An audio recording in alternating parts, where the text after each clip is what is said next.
ఇద్దరం మామూలుగా నేపాల్ టూర్కి వెళ్ళాము. వెళ్ళేసరికి మేము కాఠ్మండు 8వ తారీఖు వెళ్ళేసరికి అక్కడ స్టక్ అయిపోయాము అనమాట. అక్కడ గొడవలు అవి ప్రారంభమయ్యేసరికి మాకు భయం వేసి ఏం చేయాలో అర్థం కాక మా వాళ్ళందరూ కలిసి మేము 81 మెంబర్స్ వెళ్ళాం. వాళ్ళేమో మా దగ్గర తెలిసిన వాళ్ళు ఉన్నారు. లోకేష్ గారికి ఫోన్ చేసేసరికి లోకేష్ గారు వెంటనే స్పందించి మాకు నిజంగా దేవుడిలాగా ఆదుకున్నారు. మీకేం ప్రాబ్లం లేదు, భయపడొద్దు, మీ అందరికీ మేము సేఫ్గా మీ ఇంటికి చేరుస్తాము అని మాకు మా వాగ్దానం మాటిచ్చారు సార్.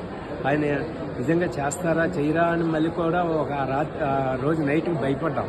కానీ మళ్ళీ ఆయన వెంటనే స్పందించి అధికారులతో ఫోన్ చేయించి రేపు మార్నింగ్ మీకు 11:20కి ఇండిగో ఫ్లైట్ వస్తుంది, మీరేం టెన్షన్ పడొద్దు, భయపడొద్దు, మీకు ఇంటికి తీసుకెళ్తాం అని నిజంగా చెప్పాలంటే లోకేష్ గారికి మాకు ఎన్ని ఇచ్చేసినా మేము ఆ రుణం తీర్చుకోలేమండి.